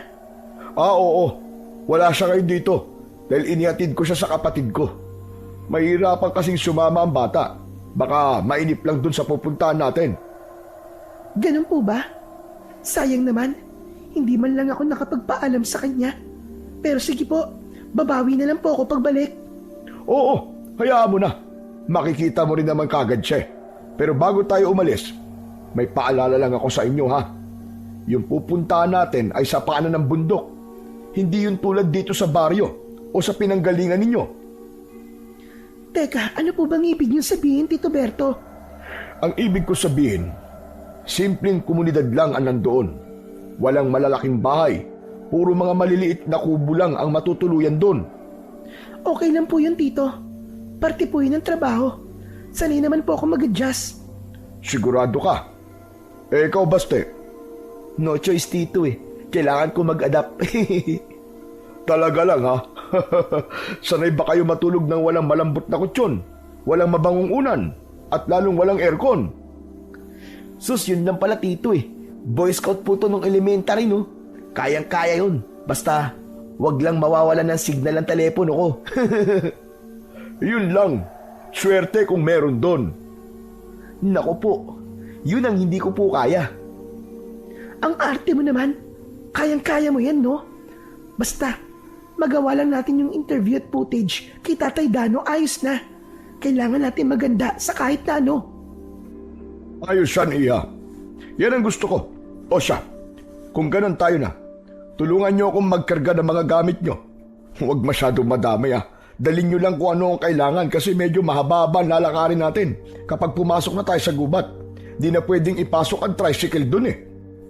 Hala, may trekking pa pala. Bundok yun, Iho. Walang simentadong daan papunta sa kubo nila. Puro ugat ng puno at bato ang dadaanan natin. Kaya hindi uubran sa sakyan. Kaya piliin nyo lang ang dadalhin. Mahirap magbuhat. Paahon yun. Nang matapos kaming mag-usap at magkape, ay agad naming inayos ang aming mga gamit. Ipinasya kong iwan na ang malalaking maleta at tanging ang hard case na naglalaman ng aking camera at lenses ang dadaling ko. Naglagay na lang kami ni Baste ng ilang pirasong damit sa backpack para hindi masyadong mabigat sa akyatan. Sumakay na kami sa tricycle at pinaandar na ito ng matanda. Ilang sandali pa, mula sa sementadong highway ng Lasi, biglang kumanan si Tito Berto sa isang makitid at baku-bakong kalsada na gawa na lamang sa graba at lupa. At habang tumatagal ang biyahe, lalong kumikipot na ang daan. Malapit na po ba tayo, Tito Berto? Malapit na tayo sa bababaan natin. Pero ilalakaran natin. Medyo malayo pa, Iyo. Huwag kang mainip. Ama, si Tito Berto. Nang tignan ko kasi si Baste, nakita kong medyo naiinip na nga siya habang nakasiksik sa loob ng sidecar. Pero ilang sandali pa, tumigil ang sasakyan sa isang bahagi kung saan ang daan ay biglang naputol. Wala na kaming makitang kalsada. Puro lupa o semento na tinubuan ng lumot at natabunan ng lupa. Nandito na tayo. Baba na kayo. Hanggang dito na lang ang sasakyan. Agad kaming bumaba ni Baste. Inilibot ko ang paningin ko, pero puro matataas na puno, gubat at makapal na talahiban ang nakikita ko. Tito, sigurado po ba kayo? Nasaan po yung trail o yung daanan? Oo nga po, Tito. Saan po ba tayo dadaan? Hindi sumagot si Tito Berto, sa halip tumalikod siya at may kinuha sa ilalim ng upuan ng tricycle. Pagkarap niya, hawak niya ang isang panabas, isang uri ng itak na mas mahaba ang hawakan at pakurba ang dulo ng talim na karaniwang ginagamit sa paggahawan ng matataas na damo sa bukid. Walang imik. Naiwinasiwas niya ito sa damuhan. Nagkatinginan lang kami ni Baste. Grabe ate, simula pa lang parang may pagka-survival mode nang gagawin natin dito Manahimik ka na nga lang. Mamaya magdilang anghel yung dila mo. Mapahamak pa tayo.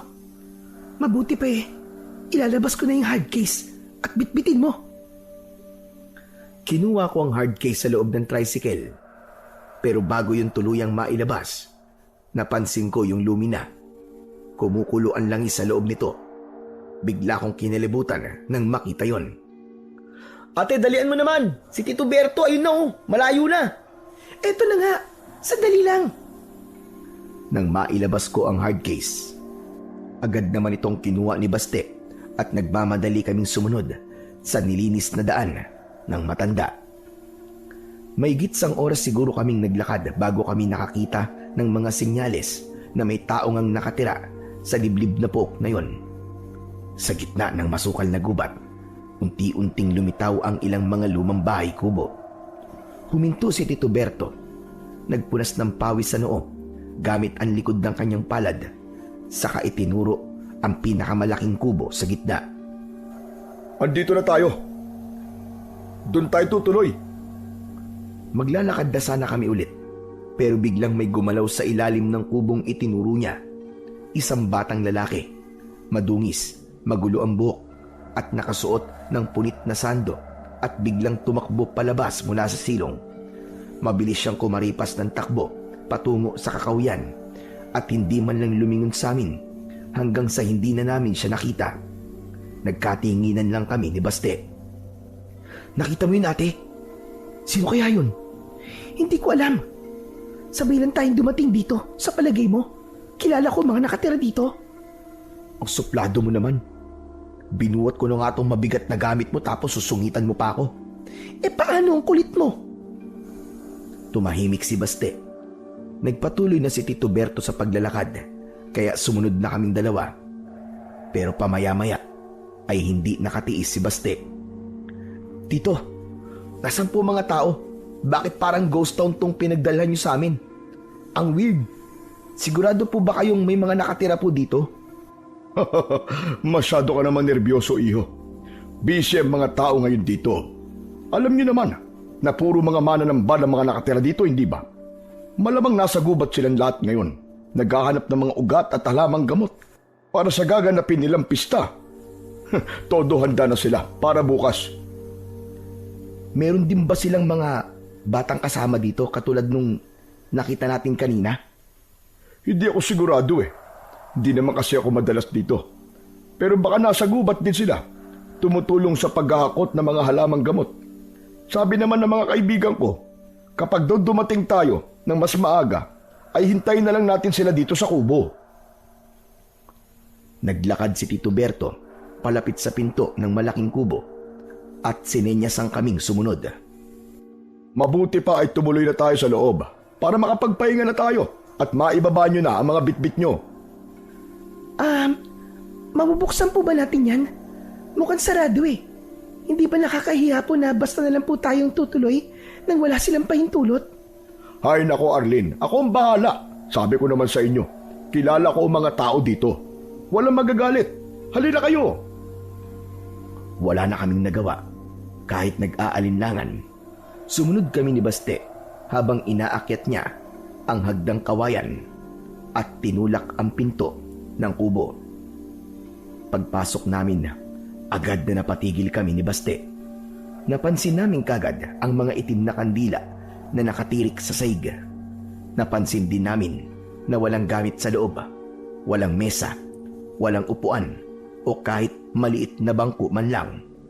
Kung hindi lang malinis ang saig, mapagkakamalan talagang abandonado ang lugar na yon. Tito, ano po mga yan? Bakit ang daming mga kandilang itim? Oo nga, para saan po ba mga yan? Nakakatakot naman. Sa mga horror po, yan ang gamit ng mga mangkukulam at mga masasamang tao para makasakit po ng kapwa nila. Huwag kayong matakot. Ang itim na kandila, hindi lang naman yan para sa masama. Ginagamit din yan ng mga mananambal dito para sumipsip ng negatibong enerhiya o sakit mula sa mga pasyente. Kaya walang mga kagamitan dito kasi dito nila ginagawa ang ilang panggagamot. Ganun po ba? Pwede na po kaya akong kumuha ng ilang shots dito? Sa palagay niyo po? Pwede naman siguro, iya. Basta, wag mo lang munang gagalawin ang mga ayos niyan, ha?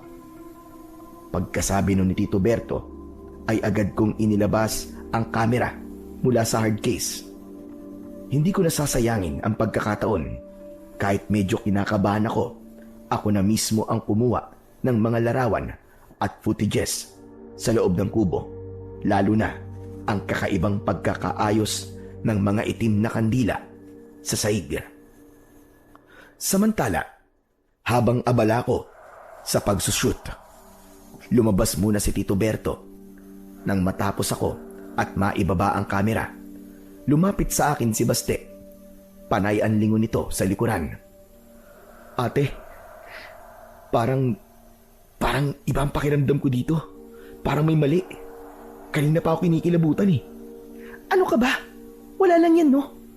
Normal lang naman siguro. Nakilabutan tayo kasi nga nasa liblib at bagong lugar tayo. Hindi ate, iba talaga eh. Ano kaya kung umalis na tayo dito? Baste, nandito na tayo. Konting tiis na lang. Maya-maya lang darating na yung mga mananambal dito. Sisimulan na natin yung shoot kagad. Pero ate, isipin mo na lang, Baste. Kapag nakuha ko yung interview kay Tatay Dano at maganda yung footages natin, siguradong magiging regular na akong dokumentarista sa estasyon. Matutupad na yung pangarap ko. bahala ka ate. Basta ako masama ang kutob ko sa lugar na to. Tignan mo nga yung mga kandila oh. Di ka ba kinikilabutan sa mga yan? Tapos, biglang naputol ang sasabihin sana ni Baste nang pareho kaming mapalingon sa gitna. Isa sa mga kandilang naroon ang sumindi ng kusa kahit wala namang humahawak dito. Wala ring nagsindi ng posporo o lighter. Nakita mo yun ate? Suminding mag-isa. Oo, nakita ko. Sayang, di ko na-record. Ano? Seryoso ka ba? Yung pa rin ang nasa isip mo, pambihira ka naman oo. Hindi ako sumagot. Tumitig ako sa nag-iisang kandila na sumindi. Biglang nanlaki ang mga mata ko nang makita ang usok nito ay hindi pa itaas, kundi gumagapang ito sa saig. Parang isang itim na ahas na dahan-dahang lumalapit sa direksyon ng paanan ko. Baste, kunin mo tong camera. I-record mo, dali. Bilisan mo! Pero bago pa man, mablot ni Baste ang kamera mula sa akin. Isa pang kandila sa kabilang panig ang biglang sumiklab. Tapos ay isa pa. At isa pa. Sunod-sunod silang nagsiliyab na tila may isang invisible na kamay na mabilis na umiikot sa bilog at nagsisindi ng bawat mitya. Napako kami sa aming kinatatayuan habang pinapanood ang kakaibang kaganapan. Wala pang 10 segundo, ang lahat ng itim na kandilang nakapabilog sa saig ay meron ng apoy lahat. Ate, di na biro to. Alis na tayo rito, please. Sinabi ko na kasi sa'yo eh. Delikado tayo dito, ate. Nanginginig ang mga kamay ko habang pilit na itinataas ang kamera. Sa kabila ng takot, alam kong ito ang footage na magpapabago sa buhay ko. Isang aktwal na paranormal na pangyayari na nakunan sa harap ng aking mga mata. Maya-maya pa, biglang may malakas na kalabog kaming narinig. Sabay-sabay kaming napatalon sa gulat. Baste, yung pinto! Mabilis siyang tumakbo para buksan ang pintuan. Pero kahit na anong hila niya sa hawakan, hindi ito gumagalaw. Para itong nakakandado mula sa labas. Ate, ayaw bumukas! Ayaw talaga! Ano? Pero bakit? Subukan mo ulit. Baka mali lang pagkakapihit mo. Ayaw nga eh! Tito Berto! Tulungan niyo kami! Tulong! Nagkagulo kami sa loob. Parehas na sumisigaw at tinatawag si Tito Berto pero walang sumasagot. Pagkatapos nun, binalot kami ng isang nakabibinging katahimikan. Wala na kaming magawa kundi ang mapaupo na lang sa saig ng magkatabi. Anong nangyayari, Baste? Bakit tayo kinulong dito? Sabi ko naman sa'yo, di ba? May mali talaga eh. Anong gagawin natin ngayon? Hindi ko alam. Sa tingin mo, no, Daylan? Bakit tayo dinala dito ni Tito? Ewan ko. Manalangin na lang tayo na wala naman talaga siya masamang intensyon sa atin. na sana ay andyan lang siya sa labas. Tapos siya magbubukas ng pinto para sa atin. Sana nga, Baste. Sana nga. Samantala, habang naghihintay kami sa pagbabalik ni Tito Berto, namatay din ng kusa yung mga kandila. Pakiramdam tuloy namin ni Baste naging bahagi ng isang munting seremonya ang mga naganap. Pero kahit paano, ang pagkamatay ng mga kandila ay nakabawas sa kaba at takot na nararamdaman namin ng mga sandaling yon. Ngunit ilang sandali pa, may mga narinig kaming ingay mula sa labas. Narinig namin ang boses ni Tito Berto. Sumisigaw siya sa labas. Nasaan ang anak ko? Ibalik niyo sa akin si Poy-Poy. Dinala ko na sila rito Sinunod ko na yung gusto niyo. Agad kaming nagkatinginan ni Baste. Nanigas ang buong katawan ko nang mapagtanto kung ano ang nangyayari. Hindi kami dinala doon para sa dokumentaryo. Dinala kami para maging kapalit. Kami ang delivery na narinig namin sa telepono kanina. May narinig kaming ibang boses. Parang marami sila. Tapos ay biglang may nagsalita. Ayon sa kanila, masaya daw sila sa regalong hinatid ni Tito Berto sa kanila. Tamang-tama daw yun para sa ginagawa nilang paghahanda sa kapistahan nila mamayang 12:00 ng gabi. Ang pistang ito ay hindi piyesta ng mga tunay na mananambal, kundi kapistahan ng mga aswang na naninirahan sa buong isla ng Siquijor. Nabanggit ng mga ito na nag-aalay sila ng mga tao at pagkatapos ay sa kanila pagsasalu-saluhan. Ginagawa nila ito tuwing Biyernes Santo, kung saan naniniwala sila na kaya nilang magpalakas dahil patay ang Panginoong Diyos. Ate, anong gagawin natin? Gagawin nila tayong pagkain. Tayo ang hihanda nila. Huwag ka nga magpanik. Tatakas tayo, Baste. Tatakas tayo. Tatakas, ate. Paano natin gagawin yun? Hindi ko rin alam. Mag-iisip pa lang ako. Ikaw din kasi mag-isip ka. Hindi yung ingay-ingay mo. Bahala na. Sige, mag-iisip na. Ayoko mamatay ng ganito, ate. Samantala, sa gitna ng takot naming dalawa at habang nag-uusap pa ng masinsinan ang mga nasa labas, biglang umalingaw-ngaw ang boses na kilalang-kilala ko. Papa, bakit mo ito ginawa? Di ba nag-usap na po tayo? Hihingi tayo ng tulong kay Tatay Dano. Pero bakit? Bakit sinunod niyo pa rin yung mga utos nila? Hindi ko ginusto to, anak. Pero kailangan para sa kaligtasan mo. Kinidnap ka nila. Wala akong ibang paraan kundi dalhin sila rito para pakawalan ka nila. Pero, hindi ka ba nahihiya kay Mama sa ginawa mo? Mga anak niya tong isinubo mo sa kapahamakan. Mga kapatid ko sila, Papa. Kapatid ko sila. Tumahimik ka. Kayo, parang awa niyo na. Sige na, kunin niyo na ang alay ko. Pero pagkatapos ito, lubayan niyo na kami ni Poy-Poy. Tinupad ko na ang usapan, di ba? Sige na, ibigay niyo na sa akin ang anak ko. At hayaan niyo na kami makaalis sa gubat na to. Nagmamakaawa ako sa inyo. Humagulgul na ako sa pagkakataong yon. Ang taong akala ko na tutulong sa akin, sa pangarap ko, siya pala ang maghahatid sa amin sa kamatayan. Ang Healing Festival na pinunta namin ay siya palang magiging araw ng aming kamatayan. Hayop siya! Hayop! Napakahayop na demonyo siya! Wala siyang konsensya! Para tayong ginawang baboy na dinala sa katayan Makalabas lang tayo dito, humanda sa akin ang traidor na yan! Huminahon ka! Sa tingin ko, hindi naman niya kagustuhan na nangyari. Narinig mo naman, di ba? Kinuha nila si Poy-Poy, kinidnap para mapilitan siyang gawin to. Kahit na pa, ate, hindi pa rin tama itong ginawa niya. Napatango ako. May punto din naman ang kapatid ko. Makalipas ang ilang minuto ng diskusyon nila sa labas, biglang tumahimik. Pero yung katahimikang yon ay napalitan ng isang nakakapangilabot na tunog. May mga malalakas na ungol na parabang galing sa ilalim ng lupa. biglang bumukas ang pintuan ng kubo. Nabigla kaming parehas ni Baste. Pumasok ang ilang nilalang na may anyong tao, pero hindi na sila tao kung titignan.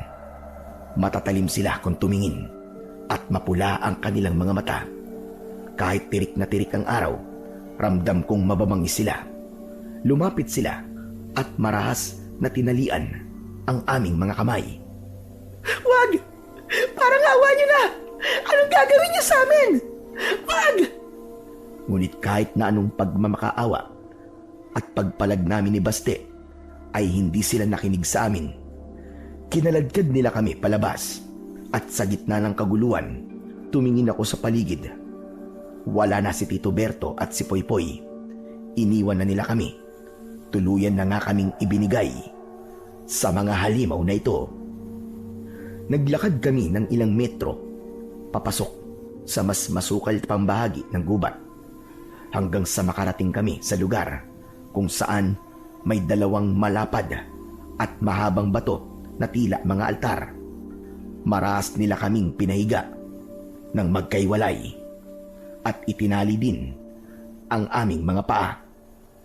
Ate! Ayoko pang mamatay, ate! Ayoko maging apo na nila! Pakiusap, gumawa ka ng paraan, ate! Gumawa ka ng paraan! Pinilit kong lumingon sa kanya. Ramdam ko ang hapdi ng baging sa mga pulso ko. Pero kailangan kong magpakatatag para sa kapatid kong si Baste. Uminahon ka! Ano ka ba, Baste? Makinig ka sa akin. Huwag kang mawalan ng pag-asa. Magdasal tayo. Kahit na anong mangyari, magdasal tayo. May darating na tulong, maniwala ka. Totoo ba yan, ate? Biyernes Santo ngayon, ah. Sabi nila patayan Diyos sa araw na to. Ililigtas pa ba niya tayo dito? Huwag mong isipin yan. Ang Diyos buhay siya. Palagi. Manalig ka lang. Isipin mo na lang na makakaalis tayo rito. May darating na tulong, Baste. Hindi niya tayo pababayaan. Magtiwala ka. Pilit kong ipinamuka na matapang ako, na punong-puno ng pag-asa para bigyan ng lakas ng loob ang kapatid ko. Alam ko, hindi ako pwedeng sumuko. Matapos kaming iayos ng mga aswang sa malapad na bato, bigla silang umalis ng walang ingay. Naiwan kaming magkapatid. Baste, wala na sila. Umalis na sila. Dali, subukan mong kalasin yung tali mo. Dalian mo. Ginawa nga ni Baste ang sinabi ko, pero nakita kong tila nahihirapan siya. Kaya naman, sinubukan ko ring kalagan ang tali sa aking mga kamay. Hindi naging madali. Masakit at sumusugat sa balat yung baging na itinali nila. Ngunit sa kakagalaw ko ng aking kamay at pagpupumilit na makawala, naramdaman kong lumuwag ang pagkakatali at sa isang malakas na hila at pitik, nabaklas ko ang sa akin. Ayos! Naalis ko ang tali ko! Ang galing mo, ate. Sige na, bilis. Alisin mo na yung mga nasa paa mo. Dalian mo, ate. Tapos ako naman ang kalagan mo. Mabilis akong bumangon at kinalag ang tali sa mga paa ko. At nang maalis ko to, lumapit naman ako kay Baste. Pero bago ko pa mahawakan ang tali niya, narinig namin ang malakas na sigaw ng isang nilalang mula sa malayo. Nakita niya ako. Ate, nandiyan na sila, ate. Tumakas ka na, takbo, dali. Tumakas ka na. Hindi!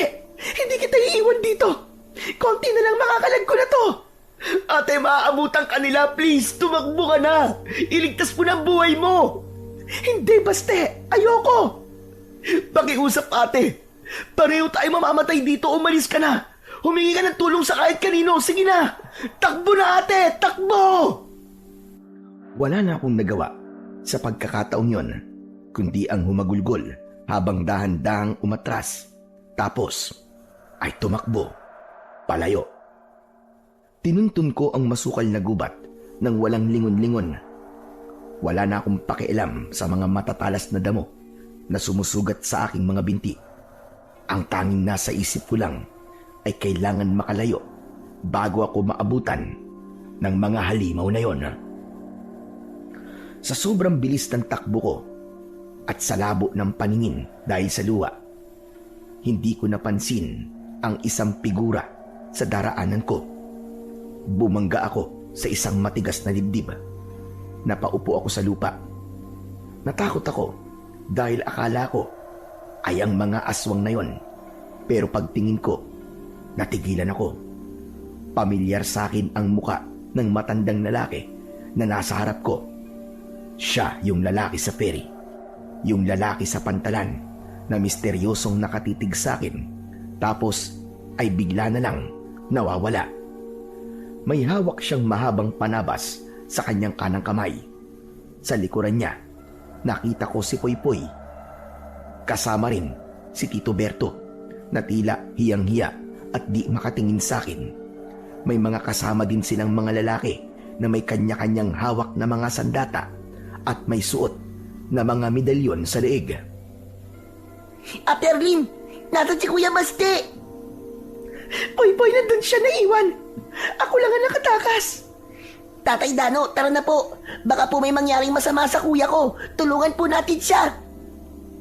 Sa narinig ko, napagtanto kong si Tatay Dano pala ang matandang yon, ang hari ng mga mananambal. Kayo po si Tatay Dano? Pakiusap po, tulungan niyo po kami. Tulungan niyo po ang kapatid ko. Huwag kang mag-alala. Hindi namin kayo pababayaan. Mga kasama, tara na. Huwag nating hayaan na madungisan muli ng mga lapastangan yon ang lupang ito. Napabuga ko ng hangin nang marinig ang sinabing yun ng matanda. Ang mga kasama niya, sila ang grupo ng mga tunay na mananambal. Nagkaroon ako ng pag-asa. Kaya naman, umusal ako ng maikling panalangin ng pasasalamat bago mabilis na sumunod sa kanila pabalik sa kinaroroonan ng kapatid kong si Baste.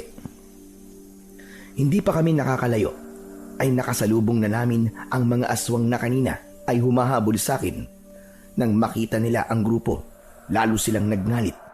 Naging mas nakakatakot ang kanilang anyo. Pero hindi nagpatinag ang grupo ni Tatay Dano. Gumamit agad siya ng mga orasyon na makapagpapabagal sa kilos ng mga aswang at gamit ang kanyang panabas. Nasugatan niya ang isa sa mga ito. Kahit gaano pa kabilis ang mga aswang at kabangis, hindi sila umubra kay Tatay Dano. Napaslang sila kagad ng mga grupo ni Tatay Dano. Sanay na sanay sila sa ganong klase ng labanan. Ilang sandali pa ay nakarating na kami sa bato. Baste! Ate, bumalik ka! Oo, may dumating na tulong. Sila Tatay Dano. Ano? Paano? Kasama niya sila Tito Berto at Poypoy. Nang maalis ko na ang tali, ay agad siyang yumakap sa akin. Ate, ligtas na tayo! Oo, ligtas na kayo. Pero hindi pa tapos ang laban. Kailangan namin mapaslang ang mga aswang na yan na siyang nagbibigay ng kahihiyan at sumisira sa magandang reputasyon ng isla namin. Kaya dyan lang kayo at tatapusin muna namin ang laban na ito. Nagpatuloy na ang grupo ni Tatay Dano sa paglusob sa kuta ng mga aswang. Hindi pa man kami tuluyang nakakalapit ay sinalubong na kami ng mga nakakapanindig balahibong singasing. Mula sa mga puno at madidilim na sulok ng mga kubo, mabilis na nagsitalunan ang mga aswang. Nanlilisik ang mga pulang-pulang mata at handang pumatay. Pero hindi natinag ang mga mananambal. Dito ko nakita ang tunay na bagsik ng mga tagapangalaga ng isla. Isang aswang ang sumunggab kay Tatay Dano. Pero sa isang iglap, umiwas ang matanda at mabilis na iwinasiwas ang kanyang panabas. Bumulagta kaagad ang aswang. Samantala, ang mga kasama niyang mananambal ay sumugod na din at hindi nagpatalo. Binulungan nila ng orasyon ang kani-kanilang mga sandata. Isang aswang ang sumubok na mangagat, pero bago pa ito makalapit ay winisikan ito ng isang mananambal ng langis na katulad ng lumina ni Tito Berto. Biglang napaatras ang aswang. Tila napaso hanggang sa naglupasay na sa sakit bago tuluyang tinapos ng isang mabilis na taga sa leeg. Ang mga kasama ni Tatay Dano ay malulupit makipaglaban. Hindi lang lakas ng braso ang gamit nila, kundi kasama na ang isip. May mga sariling diskarte. Ang bawat bitbit ng mga agimat na nakasabit sa kanilang leeg ay may pakinabang. Kapag sinusubukan ng mga aswang ang kanilang bilis para maglaho sa dilim, agad silang nakikita gamit ang kanilang mga medalyon o anting-anting. Hindi nagtagal ang labanang yon. Tuluyang nagapi na ang lahat ng mga kalaban. Doon ko napatunayan na kahit gaano pa kabangis ang mga aswang, mahihina pa rin sila kung ikukumpara sa mga matatapang at mahuhusay na mananambal ng isla na may misyong protektahan ang kanilang buong kalupaan ng Siquijor. Nang wala nang natira at nananahimik na ang paligid, sinimulan na nilang bilangin ang bawat kubo. Wala silang itinira. Bawat haligi ay itinumba, bawat bubong ay kinalas, hanggang sa maging tumpok na lamang ng basura ang lugar na dati ay kuta ng mga aswang. Matapos ang lahat, dahan-dahang ibinaba ni Tatay Dano ang kanyang dugoang panabas. Humarap siya kay Tito Berto na kanina pa nakayuko at nanginginig sa isang tabi. Galit ang itsura niya. Ikaw, talagang isinubo mo sa kapahamakan ang mga kapatid ng anak mo. Imbis na makipag-usap ka sa akin ng matino at humingi ng tulong, pinili mo silang ibigay sa mga aswang na yon. Mabuti na lang talaga at nagkasalubong tayo habang nagronda kami. Dahil kung hindi... Kuya, pasensya ka na. Inisip ko lang naman ang kapakanan ng pamangkin mo. Kaya hindi mo na inisip na importante na ng buhay ng mga anak ng asawa mo. Pangalawang buhay mo na ito, Berto. Dapat ay hindi mo pinapairal ang pride sa mga ganitong pangyayari. Oh, alam kong galit ka sa akin dahil sa nangyaring hindi ko nagamot ang asawa mo. Kahit alam mo na di ko naman talaga kaya na buhayin ng patay. Nung naaksidente kayo, agad na namatay siya. Kaya hindi ko na nahabol. Hindi ko na kinaya. At yun sana ang maintindihan mo. Patawarin mo ako, kuya. Patawad. Dahil sa tigas ng ulo mo, kaya ka nagiging target ng mga ganyang nilalang. Kaya ka nila palaging binabantayan at nalalansi. Magbago ka na, Berto. Pero bago yan, humingi ka muna ng tawad sa kanila. Sila ang naargabyado mo. Hinarap kami ni Tito Berto. Ilang beses pa kaming nagkatinginan ni Baste sa mga nalaman namin at revelasyong narinig namin sa dalawa. Pero ganun pa man, nanatili pa rin kaming tahimik. Hindi kami kumibong dalawa. Arlene, Baste, patawad. Patawarin niyo ako. Hindi ako nag-iisip eh. Hindi ko sinadya. Natakot lang talaga ako para kay Poy-Poy. Nadala ako ng sobrang takot para sa anak ko. Maintindihan niyo sana. Lumapit ako kay Tito Berto at hinawakan ang kanyang nanginginig na balikat. Tito Berto, tapos na po yun. Wala nang mga aswang. Buhay po kami. Buhay si Poy-Poy. Yun na lang po ang mahalaga ngayon. Nakaligtas tayong lahat. Gulat na napatingin sa akin si Tito Berto. Tila hindi makapaniwala na may puwang para sa kapatawaran pagkatapos ng ginawa niya. Naiintindihan ko po ang pagmamahal ng isang magulang para sa kanyang anak. Minsan nakakabulag talaga. Hindi ko po sinasabing tama po ang ginawa niyo. Pero ayoko nang magtanim ng galit. Sapat na po sa akin na magkakasama tayong lalabas sa gubat na to ng buhay at ligtas. Pero tito, sana lang po. Huwag na po ulit mangyari to Pamilya po tayo, di ba? Sana walang ganito. Napaiyak si Tito Berto sa sinabi kong yon at niyakap kaming dalawa ni Baste. Matapos yon ay naglakad na kami palayo kasama ang grupo ng mga mananambal. Pero bago kami makalayo, lumingon ako sa huling pagkakataon. Doon nakita ko yung batang nakita namin kanina nang unang dating namin sa lugar na yon. Nakasilip siya, umiiyak. Alam kong aswang din siya dahil may wangis siyang tulad ng mga aswang na bumihag sa amin.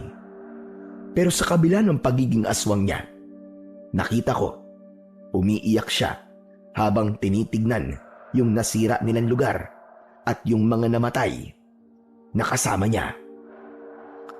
Mabilis kong kinuha ang kamera na nakalagay sa bulsa ko at pinirikan siya ng kamera nang hindi niya namamalayan.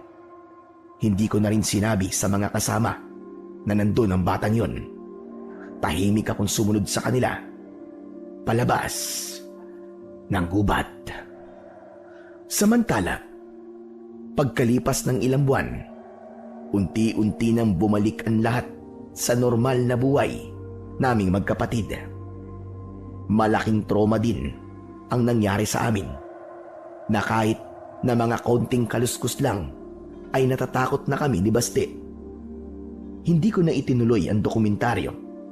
Hindi ko na inisip ang ambisyon na maging isang sikat na dokumentarista.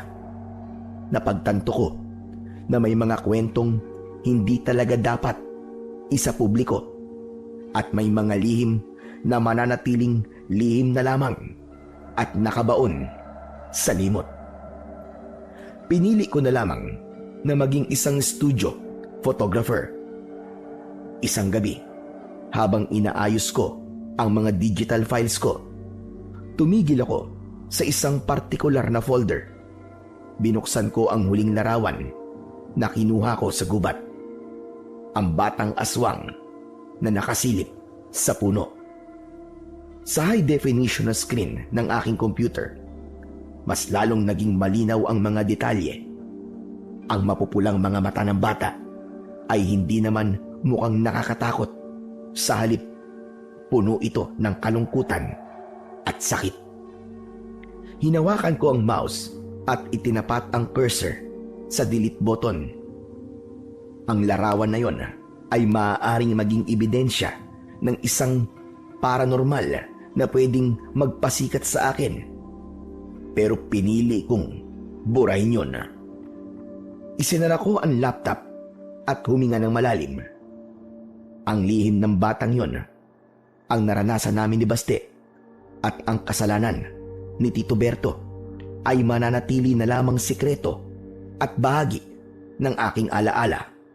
Para sa akin, ang tunay na kapayapaan ay hindi matatagpuan sa pagbubunyag ng katotohanan, kundi sa pagpiling lumayo sa sitwasyong alam mong magbibigay sa'yo ng kaguluhan. Hindi ko na kailangan maging tanyag na dokumentarista para patunayan ang halaga ko sa mundo. Sapat na sa akin na nailigtas ko ang kapatid ko at nabigyan ko ng pagkakataon ang sarili kong mamuhay ng walang bitbit na galit at puot. Hanggang dito na lamang po ang kwento ko, Sir Blair. Maraming salamat po sa pagbabasa nito para sa inyong mga subscriber. Muli, maraming salamat po sa inyong pakikinig. Kumusta mga kamisteryo? Katatapos lang nating pakinggan ang nakakakilabot na karanasan ni Ka Roger, ang tinaguriang lasinggerong mangawit. Sa unang tingin, tila isang simpleng kwento lang ito ng isang lasing na nakakita ng kung ano-ano sa daan. Pero kung hihimayin natin ang bawat detalye, makikita natin ang mas malalim na aspeto ng ating katutubong paniniwala. Bakit nga ba laging bawal kumanta sa gabi ayon sa ating mga matatanda? Sa pagsusuring ito, tatalakayin natin ang konsepto ng boses bilang isang uri ng enerhiya na kinukuha ng mga nilalang na hindi natin nakikita at kung paano ang alak ay nagiging dahilan ng paghina ng ating espiritual na depensa. Unahin natin ang nilalang na nakaharap ni Ka Roger sa ilalim ng balete. Sa ating mitolohiya, ang mga aswang o lamang lupa ay mahilig sa panggagaya o mimicry. Ang pagdueto ng nilalang kay Ka Roger ay hindi isang pakikipagkaibigan, kundi isang paraan ng pagnanakaw ng kanyang pagkakakilanlan. Kapag ang isang espiritu ay nagtagumpay na gayahin ang iyong boses, dahan-dahan nitong nakukuha ang iyong kontrol sa sarili. Isa pang mahalagang punto ay ang boteng hawak ng anino na naglalaman ng bungo at maitim na likido.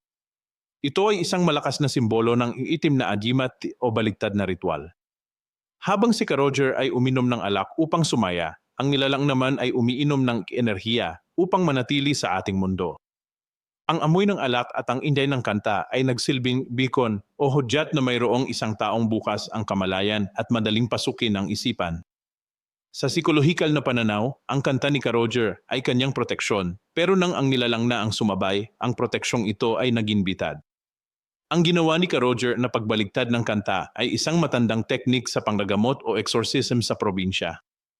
Ang pagbaligtad ng salita ay nagugulo sa frequency ng masamang espiritu dahil ang kadiliman ay madalas na sumusunod sa ayos at ritmo. Kapag sinira mo ang ritmo, mawawala sila sa focus. Ang naging epekto kay Ka Roger, ang pagkakaroon ng matinding lagnat at pagkawala ng boses, ay isang malinaw na sintomas ng tinatawag nating nausog o natabi. Ang boses ay konektado sa ating life force. Ang pagkawala nito ay patunay na may bahagi ng kanyang kaluluwa ang muntik ng madala ng nilalang sa puno ng balete. Ang kwentong ito ay nagsisilbing babala sa atin na ang paglalasin ay hindi lang pisikal na panganib sa kalsada, kundi panganib din sa ating espiritual na kaligtasan.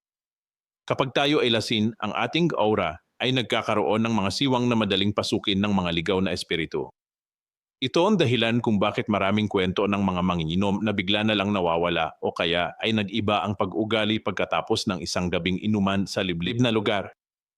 Bilang pagtatapos, ang kwento ng ilasinggerong mga wit ay nagpapaalala sa atin ng kahalagahan ng paggalang sa ating paligid, lalo na kapag tayo ay dumadaan sa mga lugar na pag-aari ng kalikasan gaya ng malalaking puno ng balete. Ang kanta ay isang makapangyarihang instrumento. Maaari itong gamitin sa pagdarasal, pero maaari rin itong maging imbitasyon sa mga nilalang na hindi natin nais makasalamuha. Kayo, mga kamisteryo, naniniwala ba kayo na ang boses natin ay may kapangyarihang magpatawag ng mga aswang? O baka naman ang alak lang talaga ang nagdala kay Ka Roger sa mundong hindi niya dapat pinasukan? I-comment niyo ang inyong mga opinyon sa ibaba at huwag kalimutang i-share ang kwentong ito para sa kaalaman ng lahat. Manatiling gising, manatiling mainat at higit sa lahat, huwag masyadong mag-inay sa dilim. Hanggang sa muling pagsusuri dito sa ating channel.